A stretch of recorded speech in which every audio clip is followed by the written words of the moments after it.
Hey, what's up? Welcome back to the channel. Right here we have the long-awaited Beats Studio Buds, and these are especially interesting because unlike the previous Beats that came out with the ear hook and the really large case, these are starting to look more and more like AirPods with active noise cancellation, a smaller case, and some really striking similarities on the design that we'll talk about later on in this video. But these are different than most other earbuds. So a lot of earbuds have to really outperform the market in some way. They have to have something really going for them. Like Sennheiser, it's the sound quality. Sony, it's a balance of features and active noise cancellation. And with Beats, for a long time, they've really been riding the wave of their brand recognition. They've done a fantastic job of marketing back when they were really pushing the headphones in 2008, 2010, 2012, around that era. And similarly to a movie sequel, if you think about a movie series, it depends. Sometimes you have a movie sequel that is really, really good and it blows the previous one out of the water. But there's also other times when a sequel comes out just because the original was really popular and they kind of half-ass it. You know, something like Shrek 3, Toy Story, there's a lot of movies that are like that. So in this video, we're gonna dive into the Beats Studio Buds and see what kind of sequel this is. If this is a pair of earbuds that is exactly what Beats needed to do, or if they're still just trying to ride their brand recognition. Now, with that being said, let's get into this video. I want to start off with a physical tour, just talking about the design here. And like I said, Beats is owned by Apple now, so the design quality here is pretty solid. Just to make it simple like that, you'll see that the hinge on the top, a nice little magnetic closure, very satisfying to close, and much like the AirPods Pro, the case sits open, kind of diagonal like that. It's really a striking resemblance, although more of an oval shape rather than kind of the boxy rectangular shape of the AirPods Pro. And another difference, though, is that these unfortunately don't have wireless charging. At $130, I can't be mad. Wireless charging is a nice benefit, but not having that isn't the end of the world. Something that's very interesting here is that these, unlike the AirPods Pro, are charging with USB Type-C. So this is kind of an approach that you'll see as a common theme with these earbuds, where it's kind of trying to bridge a gap between iOS and Android and really appeal to a larger market, especially at that lower price. They're thinking that a lot of people might be buying these if you have an Android phone. So USB Type-C is a first big step in that direction. We'll talk more about the dual compatibility later, but as you open up the case, you'll see that we have a little indicator light on the front. We have a button on the inside for pairing. You usually won't need that button because, like I said, the dual native setup of these means that you just open the case and you'll get a pop-up on either phone.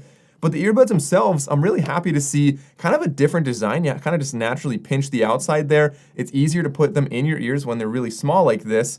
And overall size and design of the buds themselves, I'm very happy with that. On the inside, you'll look, and that looks very, very similar to me to the AirPods Pros. The shape of that, really the ergonomics of it, and so similarly, these are very, very comfortable when you wear them. They're very light, they're easy to forget they're even in your ears, and like I said, that kind of pinch design on the outside makes them very easy to put in your ears and remove from your ears.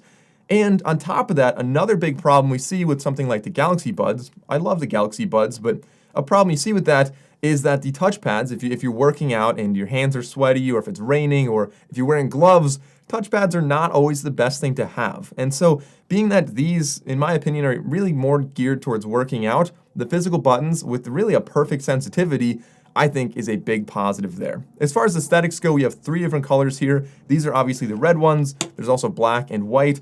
And I think, as Beats always have done, the design and the aesthetics are really fantastic. I really like what they did here. Now, as far as security goes in your ear, if you're working out, even though these don't have a wingtip, kind of the natural shape of them almost works as a wingtip in a way, similar to how the AirPods do this, and they feel really secure. I've gone for runs and workouts, and I really don't have any issue. There's also 3 different silicone tips you can put on the end to really make sure you get the proper fit and seal. These are also IPX4 water resistant, so again, pretty decent for sweat or a light drizzle. Another thing similar to the AirPods Pro is the battery life on here. We're looking at 24 hours total when you include the case, but the earbuds are now looking at 8 hours per earbud, which I think is a good indicator of possibly what the next generation of AirPods might look like. Longer battery life, smaller design. I think that there's a couple ways that we can look at these and see kind of an insight into the next generation of AirPods. All right, so the design, the comfort, the aesthetics, all of those are really solid with these earbuds, which is no surprise because Beats has always really excelled in those categories, especially with aesthetics, and this is absolutely no exception. But that's where it's easy. That's what we know Beats really does well. The next thing I want to talk about is the features, and then I want to talk about the sound quality, a microphone test, and the active noise cancellation on here to see how those perform, because honestly, that's where it's going to get a little bit trickier. Now, let's start off with the features. At this price, it's a very competitive market. So like the Galaxy Buds Plus have a ton of features, the Jaybird earbuds have a ton of features, but these really don't have a lot of features. The big thing that's going for them is the dual native setup, as I mentioned before, which essentially means that if you have an Android or an iPhone, as soon as you open the case, you'll get that little pop-up on the bottom and you'll pair for the first time. Now this, like I said, only affects the first time you use them. Every subsequent time, every pair of earbuds ever just connects to your phone, so it's not a problem. But it is a little more convenient to not have to go into your settings to pair these for the first time. Although these do have like a dual native setup, they are not that native with the iPhone, meaning that you don't get a lot of the benefits we're seeing with the Apple AirPods Pro, for example. So you're not getting built-in Siri, you're not getting like the Find My situation where you can go and find my AirPods. There's a couple other features that we're not seeing that you'd otherwise get if you had that H1 chip in there. Now on Android, it is a little bit more native here, so it still works very well. You get a little pop-up that'll tell you the battery levels every time you open the case. These also work with single bud use, so if one earbud's in the case, you can use the other one. Doesn't matter which one you're using, so that's something I like to see. And if we look at the app, again, aesthetics of the app really do a great job here, but it's not really that, like there's not a whole lot here. It's pretty basic. So you have a nice little kind of Apple looking thing right there to switch between noise cancellation, transparency, and off, and we'll talk more about how well those perform in a second. But you could rename your beats. You can look at, like, you can customize what the buttons do when you press and hold. So if we do that, it gives you like two options. You can summon the voice assistant, or you can do the noise control. So I usually have one earbud do either one of those.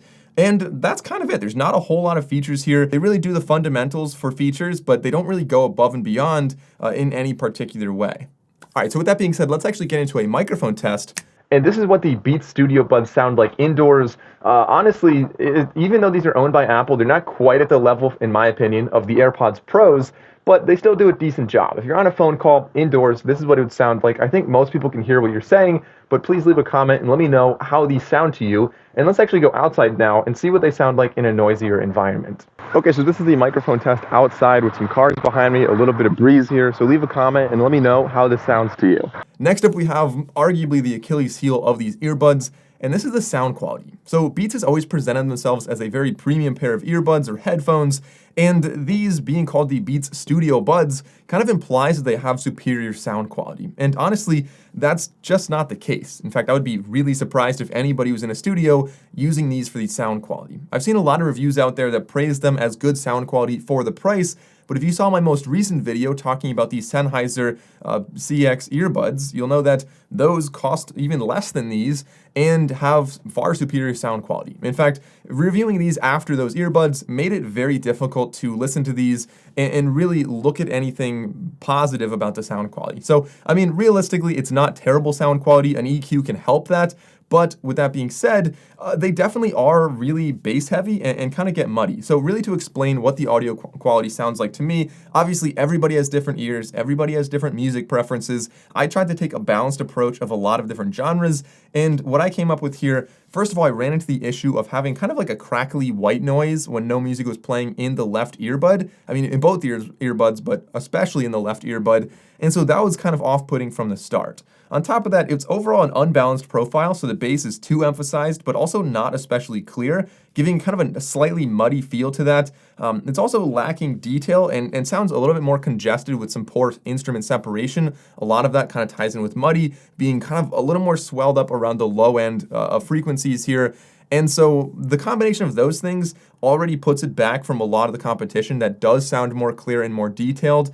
But otherwise, it's kind of dark, dull sounding, although it will be decent for like rap or some workout type rock. Like if I'm working out, it'll definitely get the job done. And if you haven't listened to more premium sounding earbuds, these would sound really good to you. And keep in mind that not everybody's looking for that amazing sound quality, and some people will be very happy with this. But in general, the sound quality of these for the price did not impress me, especially because Sennheiser just came out with a pair of earbuds that sounds far superior, and I think even a non-audiophile would hear the difference between those. Another feature that was really heavily advertised on these earbuds is actually the transparency and the active noise cancellation, which again, I love to see, especially at this lower price. Starting to add in active noise cancellation is really a big positive. Now, from actually testing that, I found that the transparency mode sounds very clear, very natural, although it's not especially loud, so it doesn't quite sound like you're not wearing earbuds, as the AirPods do. Instead, you know you're wearing earbuds, you can hear the surroundings a little bit better though. Now, the active noise cancellation blocks out some sound, but I wouldn't rank it anywhere near the top 10, honestly, for active noise cancellation, but it'll kind of reduce the sound a little bit around you, and it does a decent enough job that you know it's there, and I do like having it, although, like I said, it wouldn't block out a lawnmower or a blender or a sink or a train, but it will do a decent enough job if you have like a refrigerator that's kind of buzzing, or if you have a vent in your room, and it makes a little bit of distracting white noise. These can definitely drown that out. So overall, the Beats Studio Buds, is this the movie sequel that's going to bring these back to the mainstream and see a lot of widespread adoption? Or are these going to be like the Shrek 3 that you kind of just wish you stopped watching on the previous movie? Well, I think that depends on what you're looking for. If you're somebody that's looking for the aesthetics, the overall kind of image of these that Beats always has had, and of course if you really want that kind of bassy sound, then these are going to do a great job. They're really a solid build for a pair of earbuds. The dual native setup between Android and iOS really bridges the gap pretty nicely, and I like how that's executed.